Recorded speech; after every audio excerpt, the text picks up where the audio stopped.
পোশাক কারখানায় শ্রম অসন্তোষ নিরসনে শ্রম সংক্রান্ত অভিযোগ পর্যবেক্ষণ কমিটি গঠন করা হয়েছে। আজ সচিবালয়ে শ্রম ও কর্মসংস্থান মন্ত্রণালয়ের সভাকক্ষে আয়োজিত এক সংবাদ সম্মেলনে শ্রম ও কর্মসংস্থান উপদেষ্টা আসিফ মাহমুদ সজীব ভূঁইয়া একথা বলেন। তিনি বলেন, কমিটিতে শ্রম অনুবিভাগের অতিরিক্ত সচিবকে আহ্বায়ক এবং শ্রম অধিদপ্তরের ট্রেড ইউনিয়ন ও সালিসির পরিচালককে সদস্য সচিব করে এ কমিটি গঠন করা হয়েছে। কমিটিতে ৩ জন শ্রমিক নেতা, ২ জন সুপ্রিম কোর্টের বিজ্ঞ আইনজীবী এবং মালিক পক্ষের ২ জন সদস্য আছেন।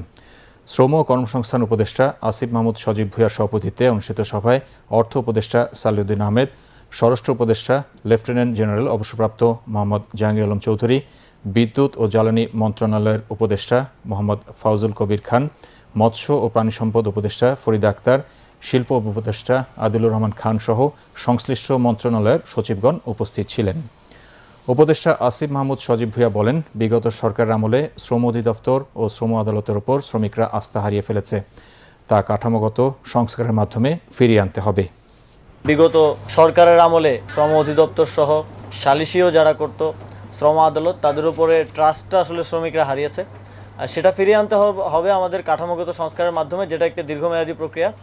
কিন্তু আপাতত আমরা শ্রমিকদের যে সমস্যাগুলো তারা ফেস করছেন, তাদের দাবিগুলো যাতে একটা নির্দিষ্ট কর্তৃপক্ষের কাছে তারা পেশ করতে পারেন।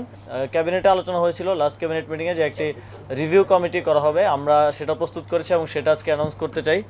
সর্বপ্রথম এবং গুরুত্বপূর্ণ যে সিদ্ধান্তটি হয়েছে সেটি হচ্ছে, শ্রমিকদের যেই বকেয়া বেতন ভাতা আছে সেটাও অবিলম্বে পরিশোধ করতে হবে এবং সেটা পরিশোধের লক্ষ্যে আমরাও আগামী শনিবার বিজেএমই এর সাথে বসবো এবং কিভাবে সেটি পরিশোধ করা যায় অতি দ্রুত সময়ের মধ্যে।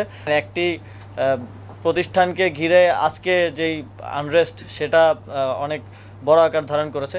সেই প্রতিষ্ঠানকে দ্রুত ঋণ দেওয়ার মাধ্যমে যেন শ্রমিকদের বেতনটা দেওয়া হয়, সেটা আজ রাত অথবা কালকের মধ্যেই শ্রমিকদের কাছে পৌঁছে যাবে বলে আমরা আশা রাখছি।